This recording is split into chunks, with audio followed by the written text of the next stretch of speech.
अस्सलाम वालेकुम व्यूअर्स, उम्मीद है आप लोग खैरियत से होंगे। बाज़ार में आजकल बेबी पोटैटोज़ आए हुए हैं जो बहुत मज़े के बनते हैं और मैंने इसकी एक ज़बरदस्त सी ग्रीन करी बनाई है। तो चलें स्टार्ट करते हैं।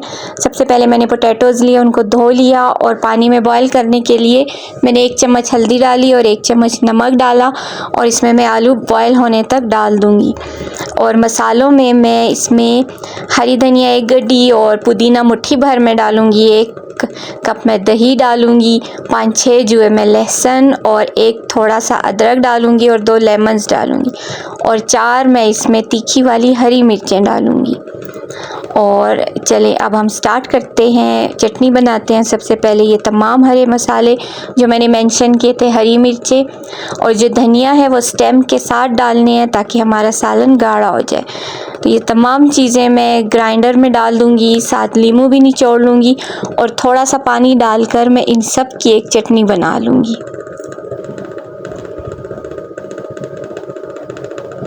ये देखिए मैंने डाल दिए। अदरक लहसुन मैंने थोड़ा ग्राइंड करने के बाद डाले और ये हमारे पोटैटो भी बॉयल हो चुके हैं। इसमें जो थोड़े बड़े पोटैटोज़ थे उनको मैंने कट लगाकर दरमियान से छोटा साइज़ कर लिया।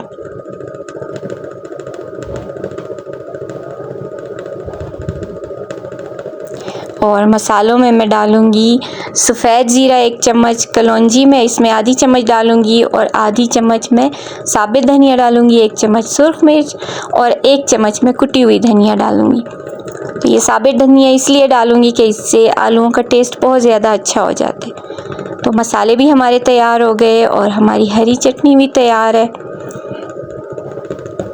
ये देखिए बहुत मज़े की ग्राइंड हो चुकी है। तो अब हम लोग आलू का सालन बनाने की शुरुआत करते हैं।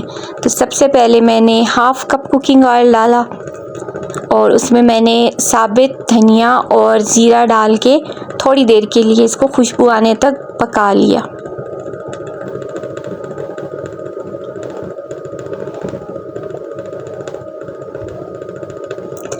जैसे ही इससे खुशबू आए इसमें मैं बाकी मसाले डाल दूँगी जो मैंने बताए थे, सुर्ख मिर्च, नमक और पिसी हुई धनिया।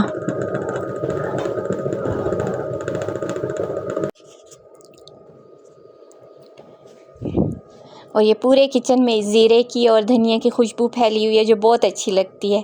और अब मैंने इसमें बाकी मसाले भी डाल दिए हैं और इसको तेज़ी से चम्मच हिलाऊंगी क्योंकि मसाले फ़ौरन जल जाते हैं। तो फ़ौरन इसको और बहुत देर भी नहीं बनाएंगे, तकरीबन 1 मिनट मैंने इनको हल्का सा फ्राई किया। अभी मैं इसके साथ आलू डाल दूँगी। आलू हमारे बॉयल हैं और मुकम्मल तौर पर गले हुए हैं। बस इनको हल्का सा फ्राई करूँगी ताकि ये थोड़े से क्रंची हो जाएं और मसाला इनके अंदर अच्छे तरीके से चला जाए और ये बहुत टेस्टी हो जाए।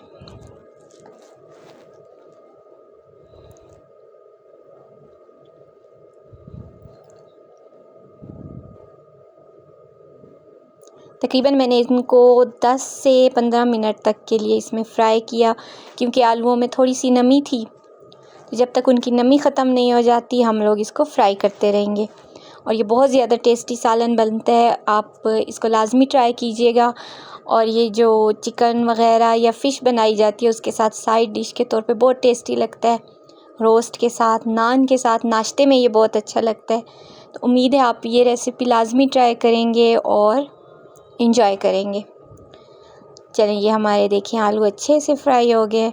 अभी मैं इसमें हरा मसाला डाल दूँगी और मैं साथ साथ फ्राई इसलिए कर रही हूँ कि आलू के अंदर अच्छा सा टेस्ट चला जाए और हमारा सालन भी कच्चापन ना रहे, अच्छे तरीके से फ्राई हुआ हो, हर मसाला मुकम्मल तौर पर पका हुआ हो।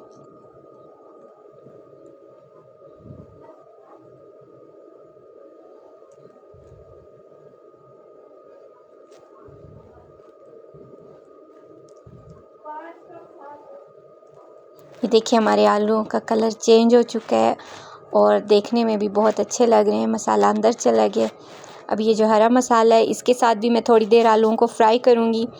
इसमें जो मैंने पुदीना डाला है उसकी वजह से थोड़ी सी ग्रेवी का कलर डार्क हो जाता है, लेकिन इसके टेस्ट पे कंप्रोमाइज़ नहीं कर सकते, कलर पे कर सकते हैं। तो इसलिए मैंने पुदीना इसमें लाजमी शामिल किया है। आलू के साथ पुदीना बहुत ज़्यादा अच्छा लगता है, टेस्टी लगता है। तो इस हरे मसाले के साथ भी हम आलूओं को फ्राई करते रहेंगे।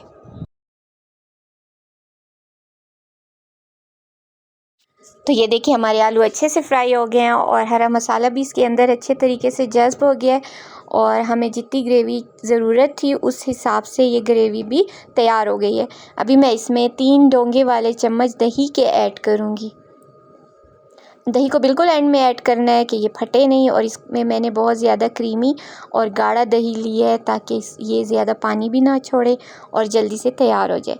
दही को मैं मिक्स कर लूँगी और इसको मैं थोड़ी देर के लिए इतना बनाऊँगी कि ये बॉयल हो जाए और थोड़ा सा घी बाहर आ जाए। तो ये हमारी मज़ेदार सी ज़बरदस्त सी ग्रेवी रेडी हो गई है और इसको एंड में मैंने हरी मिर्चों के साथ गार्निश किया और मैंने इसको नान के साथ सर्व किया। आप चाहें तो पराठे के साथ भी सर्व कर सकते हैं, नाश्ते में भी। उम्मीद है आपको मेरी ये रेसिपी पसंद आएगी और आप मेरे चैनल को लाजमी सब्सक्राइब करेंगे। अल्लाह हाफिज़।